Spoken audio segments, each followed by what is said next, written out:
అప్పుల బాధలు వెంటాడుతున్నాయా? అయితే 6JVR వారి జాతిరత్నాలు ధరించండి. శ్రీ రాహుల్ గాంధీ గారు 19th జూన్ 1970 మార్నింగ్ 7:30కి ఆయన ఢిల్లీలో పుట్టారు. శ్రీ రాహుల్ గాంధీ గారు 19/6/1970 ఉదయం 7:30 న్యూఢిల్లీలో జన్మించారు. శ్రీ రాహుల్ గాంధీ గారిది జ్యేష్ఠ నక్షత్రం 4వ పాదం, రాశి వృశ్చిక రాశి, ఆయన జన్మలగ్నం కర్కాటక లగ్నం. కర్కాటక లగ్నానికి యోగం చేసే గ్రహాలు లగ్నాధిపతి చంద్రుడు, పంచమ రాజ్యాధిపతి కుజుడు అత్యంత యోగకారకుడు, షష్ఠ భాగ్యాధిపతి గురువు. ఈ యొక్క 3 గ్రహాలే కర్కాటక లగ్నానికి యోగం చేస్తాయి. అట్లాగే ద్వితీయాధిపతి రవి మిశ్రమ ఫలితాలు ఇస్తాడు. చతుర్థ లాభాధిపతి శుక్రుడి లగ్నానికి అతిపాపి, తృతీయ వ్యయాధిపతి బుధుడు అతిపాపి ఈ కర్కాటక లగ్నానికి. అట్లాగే సప్తమ అష్టమాధిపతిగా శనేశ్వరుడు ఈ కర్కాటక లగ్నానికి అతిపాపి. కాబట్టి కర్కాటక లగ్నానికి యోగం చేసే గ్రహాలు 3: చంద్రుడు, కుజుడు, గురువు. రాహుల్ గాంధీ గారికి జన్మలగ్నంలో చతుర్థ లాభాధిపతి అయిన శుక్రుడు, ద్వితీయంలో కేతువు, అలాగే చతుర్థంలో గురువు, పంచమంలో నీచపట్టిన చంద్రుడు, అష్టమంలో రాహు, దశమంలో నీచపట్టిన శని, లాభంలో బుధుడు, వ్యయస్థానంలో పంచమ రాజ్యాధిపతి కుజుడితో కుటుంబ స్థానాధిపతి అయిన రవి, వ్యయంలో రవి కుజులు కలిశారు. ఇది ఆయన యొక్క రాశి చక్రం రాహుల్ గాంధీ గారికి. నవాంశ చక్రం వస్తే ఆయనకి మళ్ళీ కర్కాటక లగ్నం అయింది. ఇక్కడ లగ్న వర్గోత్తమం చెంది లగ్నంలో కేతువు, తృతీయంలో నీచబట్టిన శుక్రుడు, చతుర్థంలో గురువు వర్గోత్తమం చెందాడు. పంచమంలో రవిశనులు, సప్తమ స్థానంలో రాహు, భాగ్యంలో చంద్రకుజులు, అట్లాగే లాభస్థానంలో బుధుడికి వర్గోత్తమం చెందింది.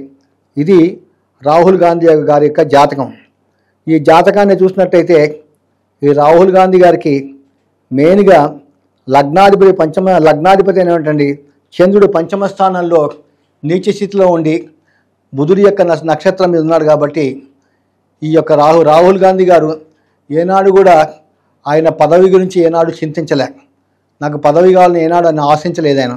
ఆయన జీవితాన్ని చాలా ఈజీగా తీసుకున్నాడు. దానికి కారణం ఏంటంటే మెయిన్గా ఈ కర్కాటక లగ్నానికి విపరీతమైన యోగం చేసే గ్రహం ఈ కుజగ్రహం పంచమ రాజ్యాధిపతిగా వ్యయస్థానంలో ఉన్నాడు.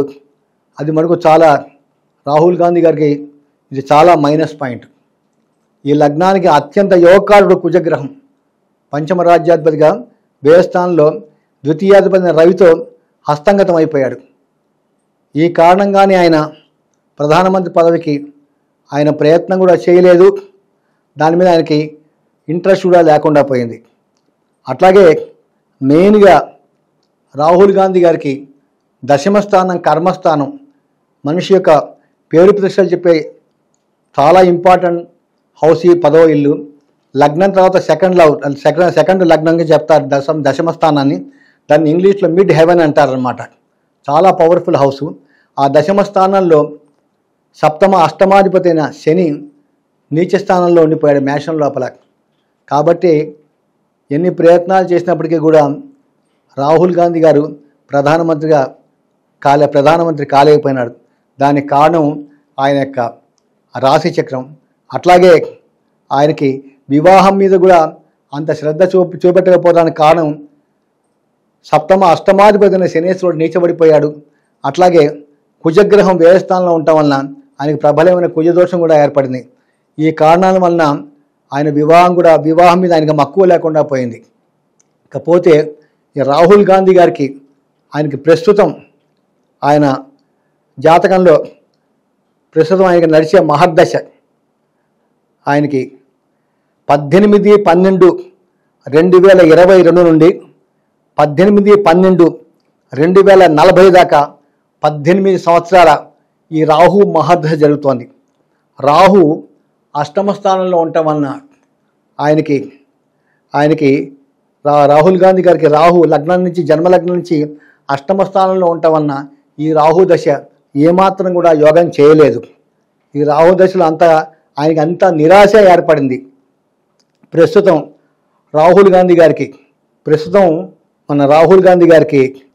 18/12/2022 నుండి 1/9/2025 దాకా, అంటే ఈ సంవత్సరం సెప్టెంబర్ దాకా ఈ రాహు మహాదశలో రాహు అంతర్దశ జరుగుతుంది. ఈ రాహు మహాదశలో రాహు అంతర్దశలోనే ఆయన ఎన్ని ప్రయత్నాలు చేసినప్పటికీ కూడా నిరాశ ఏర్పడింది.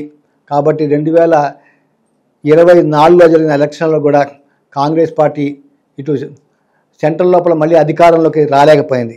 కానీ ఈ 1/9/2025 నుండి 24/1/2028 దాకా ఈ రాహుల్ గాంధీ గారికి రాహు మహాదశలో ఈ గురువు యొక్క అంతర్దశ జరుగుతుంది. కాబట్టి ఈ గురువు యొక్క అంతర్దశలో మళ్ళీ ఈ రాహుల్ గాంధీ గారు సెంట్రల్లో ఈ పిసిసి ప్రెసిడెంట్ ఖచ్చితంగా ఆయన అవటానికి అవకాశాలు చాలా ఉన్నాయి. కాబట్టి అక్కడి నుంచి 2028 దాకా ఈ రాహుల్ గాంధీ గారికి కొంతవరకు అనుకూలంగా ఉంటుంది. ముఖ్యంగా గోచారంలో చూసినట్టయితే ఈ 2025 జూన్ 21వ తారీఖున రాహుకేతులు మారారు. ఈ రాహు అర్ధాష్టమ రాహు ప్రారంభమైంది. అట్లాగే 2025 మే 21వ తారీఖున రాహుకేతులు మారారు. ఈ రాహు ఆయనకి యాంటీ క్లాక్ వైజ్గా మీన రాశి వదిలి కుంభరాశిలోకి రావటం వల్ల అర్ధాష్టమ రాహు ప్రారంభమైంది. అట్లాగే 2025 మే 15వ తారీఖు నుంచి ఈ గురుగ్రహం కూడా వృషభ రాశి వదిలి మిథున రాశికి వెళ్ళిపోయాడు. కాబట్టి ఆయన గురుబలం కూడా లేదు. కాబట్టి వచ్చే 18 నెలలు కొంచెం ఆరోగ్య విషయంలో రాహుల్ గాంధీ గారు కొంచెం జాగ్రత్తగా ఉండాలి. అంతకుమించి ఇంకా ఏమీ లేదు. ఎందుకంటే రాహు మహాదశ జరుగుతూ ట్రాన్సిట్ గోచారంలో కూడా అర్ధాష్టమ రాహు బిగినైంది. కాబట్టి ఈ యొక్క రాహు యొక్క అర్ధాష్టమ రాహులో ఆయన ఆరోగ్యం జాగ్రత్తగా చూసుకోవాలి. అట్లాగే ఈ యొక్క రాహుల్ గాంధీ గారి జాతక ప్రభావం వల్ల వాళ్ళ మదర్ అయిన సోనియా గాంధీ గారికి కొంత అనారోగ్యం చేయడానికి అవకాశాలు అధికంగా కనబడుతున్నాయి. సెలవు.